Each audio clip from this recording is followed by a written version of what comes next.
యెషయా గ్రంథము 44:26 పాడైన స్థలములను బాగు చేయవాడను నేనే.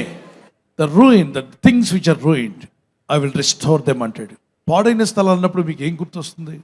ఒకప్పుడు బాగున్నవి కానీ పాడైపోయాయి. ఒకప్పుడు మంచి స్థలం కానీ ఇప్పుడు కనీసం అక్కడ ఫోటో దిగడానికి కూడా ఎవరు ఇష్టపడట్లే. ఒక చక్కని గార్డెన్గా, చక్కని ఒక నివాసము, దారిని పోతున్న వాళ్ళందరూ కూడా దాని గురించి మాట్లాడుకునేంత గొప్ప ఖ్యాతి కలిగినటువంటి ఇల్లు. ఆ ఇల్లును మీరు చూసారా? ఆ గార్డెన్ మీరు చూసారా? అంటే నీ గురించి ఒకప్పుడు 10 మంది మంచిగా మాట్లాడుకుని ఉండొచ్చు.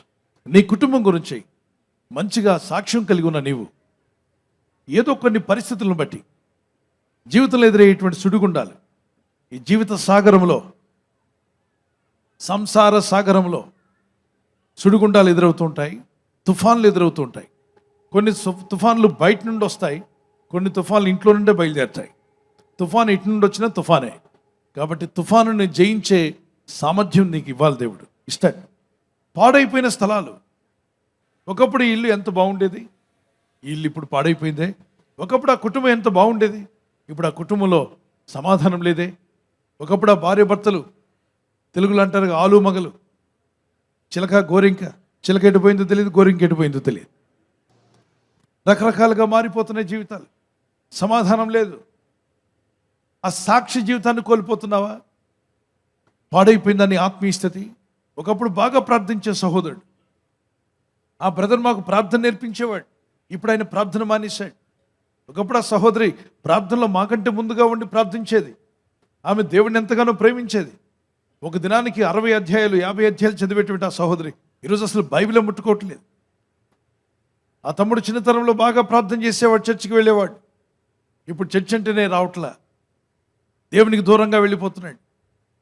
అంటే పాడైపోయింది నీ ఆత్మీయ స్థితి, నీ మనస్సాక్షి పాడైపోయింది. ఒకప్పుడు నిర్మలంగా యథార్థంగా మాట్లాడే పిల్లలు, వాళ్ళు ఎదిగిన తర్వాత కలుషితమైపోయిన మనస్సాక్షితో కఠినమైన మాటలు, అపవాద సంబంధమైన మాటలు, అపవిత్రమైన మాటలు మాట్లాడుతుంటే ఆ తల్లిదండ్రులు ఏడుస్తారు, దుఃఖిస్తారు. అరే మా కుమారుడిని ఇలా మాట్లాడుతున్నాడు, ఒకప్పుడు చాలా మంచిగా ఉండేవాడు మా కుమారుడు, చాలా యథార్థంగా ఉండేవాడు, అబద్ధం ఆడితే అమ్మ అబద్ధం ఆడుతున్నావేంటి అని మమ్మల్ని గద్దించి మమ్మల్ని సరిచేసే మా కుమారుడు ఈరోజు అబద్ధాలు మారైపోయాడు, కంటిన్యూగా అబద్ధాలే మాట్లాడుతున్నాడు. ఒకప్పుడు మా కుమార్తె మమ్మల్ని పాయింట్అవుట్ చేసేది, అమ్మ నువ్వు ఇలా మాట్లాడకూడదు కదా, ఎందుకు అలా ఘర్షణ పడుతున్నావు, యేసయ్య అన్నాడు కదా సమాధానం కలిగి ఉండమని అని చక్కగా మమ్మల్ని గద్దించిన కుమార్తె ఈరోజు తానే లోక సంబంధమైన మాటలు మాట్లాడుతుంది. అంటే ఆత్మీయ స్థితి పాడైపోయింది, జీవితం పాడైపోయింది. ఆ భవనాన్ని మీరు చూడండి, ఎంత చక్కని భవనం, హంగు ఆర్భాటం ఎంతో బాగుంది. ఆ నలుగురు అక్కడ నిలబడి ఫోటోలు తీసుకోవడానికి ఇష్టపడినటువంటి భవనం, దాని గురించి అందరూ అద్భుతంగా మాట్లాడుకున్నారు. కానీ అదే భవనం ఏమైందో చూద్దాం. ఇక్కడ కనీసం అది భూత్ బంగ్లాలా మారిపోయిందని దాని ముందు నిలబడడం కూడా ఇష్టపడరు. ఒకప్పుడు దీనికి ఉన్నటువంటి ఆ ఖ్యాతి చాలా గొప్పగా ఉండేది, పూర్వ వైభవము. ఇప్పుడున్న వైభవం దానికి తర్వాత రోజుల్లో లేదు. ఆ పాడైపోయిన స్థలాన్ని చూడండి ఒకసారి. ఇప్పుడు దీన్ని ఏమంటారు? పాడైపోయిందా బాగున్నట్ట? త్వరగా చెప్పాలి. పాడైపోయింది. దీనికి వైభవం ఉన్నట్టేనా? లేదు. అప్పుడు దీని గురించి ఏమనుకోవాలంటే పూర్వ వైభవం మళ్ళా దీనికి రావాలి. పాడైపోయిన స్థలము తిరిగి బాగుపడాలి, పాడైన జీవితము బాగుపడాలి, పాడైన కుటుంబం బాగుపడాలి, పాడైపోయిన ఆత్మీయ స్థితి బాగుపడాలి, పాడైపోయిన నీ రోగము, పాడైపోయిన నీ ఆరోగ్యము బాగుపడాలి. ఏ విషయంలో పాడైపోయినా నేను బాగు చేస్తాను ప్రభు పిలుస్తున్నాడు. ఆమేన్. పాడైపోయిన స్థలములను బాగు చేయవాడు నేనే అని ప్రభు అన్నాడు. అతని హృదయంలో ఏం కనిపిస్తుందో చూడండి. ముఖంలో సంతోషం ఉందా? లేదు. ఎందుకు విచారంగా ఉన్నాడు? పనికి వాళ్ళవన్నీ లోపలేసుకున్నాడు కాబట్టి మొహంలో ఏం లేదు, సంతోషం లేదు. Your face is the index of your heart అన్నారు. నీ హృదయంలో సంతోషం ఉన్నట్లయితే నీ ముఖంలో కూడా ఏం కనబడుతుంది? నీ హృదయంలో ఆనందం ఉంటే ఆనందం కనిపిస్తుంది, కొట్టొచ్చినట్టు కనబడుతుంది. దేవుని స్తుతిస్తూ ఉంటావు, నిరీక్షణ కలిగి ఉంటావు. ఆస్తిపాస్తులు లేకపోయినా పర్వాలేదు, యేసయ్య నీ గుండెల్లో ఉంటే నీ మనసు నిండా తృప్తి కలిగి ఉంటావు. దేవునికి స్తోత్రం కలుగును గాక.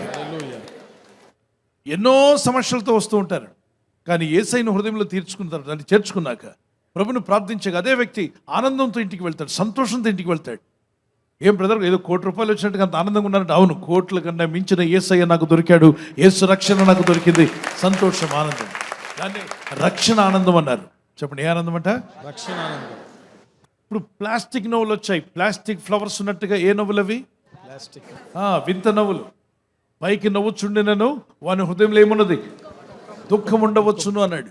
My brothers and sisters, listen to me. God is the one who restores your life. God can restore your financial matters. God can restore your family matters. God can restore your family relationships. God can restore anything that is ruined. The devil is the one who ruins things. ఆ చెట్టు పూర్తిగా ఎండిపోయి కనీసము ఒక్క పచ్చని ఆకు కూడా లేకుండా వాడిపోయినట్టుగా ఉంది. ఎండిన స్థితి నుండి జీవము కలిగిన స్థితిలోకి మార్చింది ఎవరు? దేవుడే. నీ స్థితి కూడా ఒకవేళ ఎండిపోయిన చెట్టు వలె ఉన్నట్లయితే, ఫలము లేదు, ఎటువంటి పచ్చదనం లేదు, అన్ని విధాలుగా పాడైపోయింది నా జీవితం, పాడైపోయిన స్థలంలో ఉన్నట్టుగా ఉన్నాను, నా పరిస్థితి ఆ విధంగా ఉంది, నా కుటుంబ పరిస్థితి ఆ విధంగా ఉంది, ఆర్థిక పరిస్థితులు కొందరు ఆర్థికంగా ఎండిపోతే, మరి కొంతమంది ఆరోగ్యంలో ఎండిపోయారు, మరికొందరు కుటుంబ రిలేషన్షిప్స్లో ఎండిపోయారు, మరికొంతమంది వారు ఎన్నెన్నో ఊహించుకున్నారు కానీ ముందుకు వెళ్ళలేక ఆత్మీయ స్థితిలో కూడా ఎండిపోయారు. ప్రార్థన లేదంటే ప్రార్థనలో నువ్వు ఎండిపోయావు. బైబిల్ చదవట్లేదు, చదవాలని ఆసక్తి లేదు, ప్రార్థించాలని మనసు రావట్లేదు, ఆత్మీయంగా నువ్వు ఎండిపోయిన స్థితిలో ఉన్నావు. ఇతరులను క్షమించలేకపోతున్నావు, కక్ష, కోపం, ఎవరేమన్నా మండిపోతుంది నీ హృదయం, తిరిగి అనేదాకా ఊరుకోవట్లా అంటే క్షమించే స్థితిలో కూడా నువ్వు ఎండిపోయావు. అవతల వ్యక్తిని అర్థం చేసుకోలేని స్థితిలో ఉన్నావు అంటే ఆ స్థితి చాలా మంచిది కాదు, అది ఎప్పటికైనా డేంజర్. నువ్వు ప్రార్థించు, ప్రభా నన్ను బాగు చేయబడనివే. ఈ వాగ్దానం ఎత్తి ప్రార్థించండి. ప్రభా, పాడైపోయిన స్థలంలో ఉన్న వారిని బాగు చేస్తున్నావు కదా తండ్రి. Whatever that is ruined, you said that you will restore me back, restore my life, restore my family, restore my spiritual life. How many of you believe that God can restore my life or your life? Yes. దేవుని చేతికి అప్పగించుకున్నప్పుడు దేవుడి కార్యం చేయడం ప్రారంభిస్తే అద్భుతమైన రీతిగా దేవుడు నిన్ను ఆయన మోల్డ్ చేయగలడు. He can make you something. Lord make me, mould me and anoint me and bless me అని మీరు ప్రార్థన చేస్తుండగా పరిశుద్ధాత్మ మీలో కార్యం జరిగించునుగాక. ఇప్పుడే మీ జీవితంలో అనేక స్థితులు, అంటే ఏ స్థితిలో నువ్వు పాడైపోయిన స్థితిలో నువ్వు ఉన్నా మీ చేతిని పైకెట్టండి. ఆత్మీయంగా కానీ, ఆర్థికంగా కానీ, మానసికంగా కానీ, ఆరోగ్యపరంగా కానీ స్వరమెత్తి ప్రార్థించండి. కుటుంబంలో కానీ, పిల్లల విషయంలో కానీ, పెద్దలు కానీ ప్రార్థించండి స్వరమెత్తి. ఈరోజు ప్రార్థిస్తూ ఉండగా ఈ వాగ్దానం విని ప్రార్థిస్తున్న ప్రతి ఒక్కరి జీవితంలో ఆయనే మిమ్మల్ని బాగు చేయబోతున్నాడు. ఆయన సన్నిధిలో మీరు బాగు చేయబడతారు. నీ ఆరోగ్యం బాగు కాబోతుంది, నీ మనస్సు బాగు కాబోతుంది, నీ ఆలోచనలు బాగు చేయబడతాయి, నీ కుటుంబం బాగయ్యే రోజు రాబోతుంది. వీరి కుటుంబాలు బాగుపడును గాక, వీరిళ్ళు బాగుపడును గాక, వీరి ఆత్మీయ స్థితి బాగుపడును గాక, వీరి ఆరోగ్యము బాగుపడును గాక. నీ కనికరం చొప్పున పిల్లలు, పెద్దలు అందరూ కూడా బాగుపడే కృపనిమ్మని యేసుక్రీస్తు పరిశుద్ధ నామములో అడుగుచున్నాం మా పరలోకపు తండ్రి. ఆమేన్, ఆమేన్. కుమ్మరి ఓ కుమ్మరి జగదుత్పత్తిదారి జిగటమన్నైన నావంక చల్లగా చూడుమయ్యా, చల్లగా చూడుమయ్యా. పనికిరాని పాత్రనని పారవేయకుమా, పొంగి పొరలు పాత్రగా నన్ను నింపుమా. పనికిరాని పాత్రనని పారవేయకుమా, పొంగి పొరలు పాత్రగా నన్ను నింపుమా. సువార్తలోని పాత్రలన్నీ శ్రీ యేసుని పొగడుచుండా, సాక్షిగా నుండు పాత్రగా చేసి సత్యముతో నింపుము తండ్రి, సత్యముతో నింపుము తండ్రి. కుమ్మరి మన కుమ్మరి ఆయనే, ఆయన చేతిలో పాత్రలుగా ఉన్నాం మనం. చీకటమన్నైనా నా వంక చల్లగా చూడుమయ్యా, చల్లగా చూడుమయ్యా. బర్త్డే జరుపుకునే వారికి మరొక వాగ్దానము. Happy birthday to you, many more returns of the day. ప్రభు మిమ్మల్ని దీవించి బలపరచును గాక. నువ్వు పైవాడుగా ఉండవు కానీ క్రిందవాడుగా ఉండవు. You will always be at the top, never at the bottom. దేవుడు నిన్ను ఎప్పుడు పైవానిగా ఉంచాలని కోరుచున్నాడు, not the bottom but on the top. May God bless you with this promise. అయితే మీరు ఆజ్ఞలు గైకొన్నప్పుడు అవి జరుగుతాయి. ప్రార్థించండి, వాక్యానికి లోబడండి, బైబిల్ చదవండి. చిన్నారులు పెద్దలు అన్ని వయసుల వారికి happy birthday to you, many more returns of the day. May the lord bless you the showers of blessings. మరి దేవుని కృపలో, ప్రార్థనలో, విశ్వాసంలో ఎదిగి వర్ధిల్లుదురుగాక. God bless you. We're praying for you. Happy anniversary.